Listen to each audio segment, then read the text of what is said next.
adik-adik, selamat pagi. Bagaimana kemarin? Sudah mulai mengingat-ingat firman Tuhan?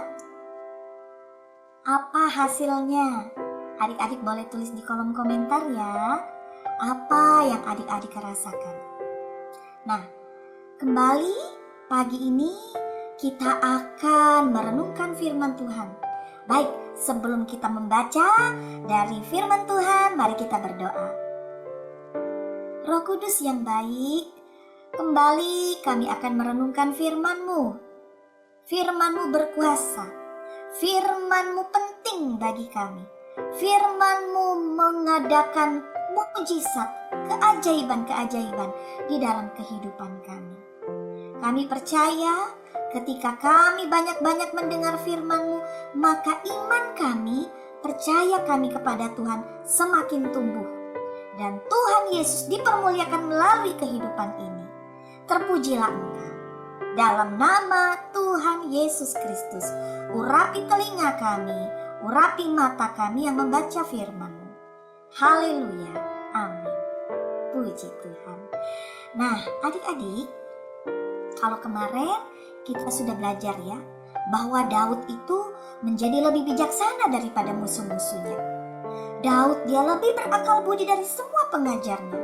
Bahkan dia lebih mengerti daripada orang-orang tua. Sebab dia memegang firman. Sebab dia merenungkan firman. Ya, nah kali ini kita akan buka Alkitab kita di dalam 2 Timotius pasal yang ketiga ayat yang ke-16. Sekali lagi ya, 2 Timotius 3 ayat yang ke-16. Segala tulisan yang diilhamkan Allah memang bermanfaat untuk mengajar, untuk menyatakan kesalahan, untuk memperbaiki kelakuan, dan untuk mendidik orang dalam kebenaran. Sekali lagi, 2 Timotius 3 ayat yang ke-16. Segala tulisan yang diilhamkan Allah. Apa sih artinya diilhamkan? Allah mewahyukan tulisan atau tulisan yang difirmankan Allah itu memang bermanfaat untuk mengajar. Mengajar lalu menyatakan kesalahan. Bukankah setiap kita manusia ini tidak ada yang luput dari kesalahan? Kita adalah orang-orang yang bisa jatuh ke dalam kesalahan. Ya, kadang-kadang kita bisa kesal, kita bisa salah ucap, kita bisa salah bercerita, tidak bermaksud berbohong, tapi kita salah bercerita, atau kita salah dalam mengambil sikap. Nah, tulisan yang diilhamkan Allah atau firman Allah ini bermanfaat untuk mengajar kita supaya kita tidak mengulangi kesalahan itu. Untuk juga bermanfaat juga menyatakan kesalahan. Kadang kan kita tidak tahu kesalahan kita. Oh, tadi kita sempat marah sama mama. Memang mama yang salah. Tapi kita sempat mengatakan, mama ini tidak baik. Mama tidak pintar. Papa bodoh. Tanpa kita sadari kita sudah berbuat salah kepada Tuhan dan kepada orang tua. Firman Tuhan menyatakan kesalahan itu. Firman Tuhan mengajar kita. Lalu firman Tuhan untuk memperbaiki kelakuan dan untuk mendidik orang dalam kebenaran. Ya, itulah manfaat-manfaat dari firman Tuhan. Nah, adik-adik, ada orang-orang yang menolak firman Tuhan, tidak mau dengar kepada firman Tuhan, tidak mau taat kepada firman Tuhan, padahal firman Tuhan itu sudah diberikan kepadanya. Contohnya siapa ya? Contohnya di dalam kitab Kejadian pasal yang keempat. Nah, mari kita buka kitab Kejadian pasal yang keempat. Di sana diceritakan ada seorang yang bernama Kain. Kain ini dia marah kepada adiknya. Alasannya apa sih? Karena persembahan adiknya diterima oleh Tuhan, persembahan Kain sendiri tidak diterima oleh Tuhan. Kain ini seorang petani. Adiknya seorang gembala. Adiknya siapa namanya? Adik-adik ingat? Ya, oke, namanya Habel ya. Kain, ketika dia memberikan persembahan kepada Tuhan, Tuhan tidak terima, Tuhan tidak indahkan persembahannya. Karena hatinya itu jahat adik-adik. Sementara persembahan Habel diterima oleh Tuhan. Ayat yang kelima dari kitab Kejadian pasal yang keempat. Tetapi Kain dan korban persembahannya tidak diindahkan oleh Tuhan. Lalu hati Kain menjadi sangat panas, mukanya muram. Firman Tuhan kepada Kain, mengapa hatimu panas dan mukamu muram? Apakah mukamu tidak akan berseri jika engkau baik, jika engkau berbuat baik? Tetapi jika engkau tidak berbuat baik, dosa sudah mengintip di depan pintu. Ia sangat menggoda engkau, tetapi engkau harus berkuasa atasnya. Firman Tuhan datang kepada Kain. Firman Tuhan bicara kepada Kain. Mengapa hatimu panas? Mengapa mukamu muram? Wah, rupanya kalau hati sedang panas, muka ini jadi muram, tidak berseri-seri. Ternyata ada dosa yang sudah mengintip di depan pintu yang sangat menggoda kita. Ayat yang ke-8 dari kitab Kejadian pasal yang keempat ini. Kata Kain kepada adiknya, marilah kita pergi ke padang. Ketika mereka ada di padang, tiba-tiba Kain memukul adiknya itu, lalu membunuh dia. Kain, walaupun dia sudah dengar firman, tetapi tidak mengindahkan firman itu. Nah, jangan sampai hal itu terjadi kepada kita. Kalau kita membuka hati kita untuk firman Tuhan, maka firman Tuhan itu akan memperbaiki kita, memperbaiki kelakuan kita. Firman Tuhan itu mengajar, menyatakan kesalahan. Hati-hati ya. Kenapa mukamu muram? Kenapa hatimu panas? Firman Tuhan memperbaiki kelakuan dan mendidik kita. Firman Tuhan menegur, memberitahu bahwa ada dosa yang mengintip. Kalau kita taat kepada firman, maka kita akan dengar, kita renungkan firman, maka kita akan taat dan tunduk kepada firman Tuhan.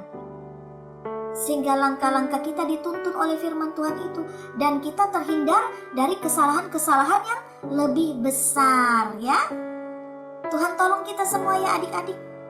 Nanti di sekolah atau dimanapun kalian berada, sedang bermain atau sedang belajar, sedang mengerjakan pekerjaan rumah, sedang les atau apapun kegiatan kalian, tiba-tiba kalian teringat akan sesuatu hal yang membuat kalian marah. Kalian tiba-tiba mendengar perkataan-perkataan yang menyakitkan hati, teringat akan sesuatu hal yang melukai hati. Ingat akan firman Tuhan. Dosa sudah mengintip di depan pintu. Bagaimana caranya supaya hati ini kembali bijaksana? Bagaimana supaya hati ini kembali adem? Apa itu adem? Sejuk ya. Kembali hati ini tidak panas. Ingat kemarin Daud katakan, betapa ku cintai Tauratmu, aku merenungkannya sepanjang hari. Perintahmu membuat aku lebih bijaksana daripada musuh-musuhku. Musuh-musuh kita tuh siapa sih, Dek? Musuh-musuh kita bukan si Andi, si Alex, si Tina ya, atau siapapun. Teman-teman kita, manusia-manusia lain itu bukan musuh kita sebenarnya. Walaupun mereka telah melukai hati kita. Musuh-musuh kita itu siapa? Iblis. Iblis yang menggoda hati kita. Dosa yang mengintip di depan pintu. Ya, dosa yang tiba-tiba muncul dalam pikiran kita. Ih, dia kok jahat banget sih? Ih, dia sudah bikin aku sakit hati. Ih, dia kok bodoh banget sih? Ya, iblis yang membuat kita menjadi iri hati. Nah, itu musuh-musuh kita. Ingat, kita dijadikan oleh Tuhan untuk kita lebih bijaksana karena ada firman Tuhan yang kita dengar. Kita lebih berakal budi daripada semua pengajar kita. Jangan mau diajar oleh orang-orang yang mengajar kita untuk balas dendam. Jangan mau diajar oleh ajaran-ajaran yang membuat kita menjadi panas hati, menjadi iri hati, membuat kita semakin sombong dan lain sebagainya. Biarlah kita diajar oleh firman Tuhan. Makanya meskipun adik-adik merasa bosan, tetap dengarkan firman Tuhan. renungkan firman Tuhan. Setiap pagi buka channel Warrior Kids. Dengarkan renungan-renungan firman Tuhan yang kalian terima dan ikutlah berdoa. Sampaikan isi hati kalian kepada Tuhan. Maka Tuhan akan mendengar doa-doamu dan menjadikan kalian anak-anak yang tampil beda. Tampil beda bukan menjadi anak-anak yang aneh, tetapi menjadi anak-anak yang memberkati dunia ini, memberkati lingkungan kalian. Tuhan Yesus dipermuliakan. Haleluya. Puji Tuhan. Mari kita berdoa. Tuhan, terima kasih untuk ajaran Tuhan, untuk pewahyuan Tuhan, sehingga kami memiliki Alkitab yang dapat kami baca dan kami renungkan isinya. Pagi ini kembali kami diingatkan akan kisah Kain dan Habel. Kadang kami bisa panas hati, kami bisa marah. Ingatkan kami Roh Kudus, kalau ada teman yang menyakiti hati kami, yang membuat kami lelah, membuat kami marah, membuat kami dendam, ingatkan kami Roh Kudus, mereka bukan musuh kami. Musuh kami adalah dosa. Musuh kami adalah iblis yang berusaha menggoda kami untuk menyakiti hati Tuhan, menyakiti hati orang lain, menyakiti hati orang tua. Itu musuh kami Tuhan. Karena itu tolong kami Roh Kudus, ingatkan selalu akan firman-Mu, supaya kami tidak bersalah kepada Tuhan. Supaya ketika kami menutup hari, kami tersenyum kepada Tuhan Yesus. Kami berkata, terima kasih untuk tuntunan-Mu hari ini. Kami bisa menjadi berkat, bukan karena kami orang yang hebat, tetapi karena Tuhan yang hebat tinggal di dalam kami dan menjadikan kami anak-anak yang hebat. Terpujilah Engkau. Kami serahkan kembali perjalanan hidup kami di hari ini, di dalam nama Tuhan Yesus Kristus. Haleluya. Amin. Tuhan memberkati adik-adik. Sampai jumpa besok pagi.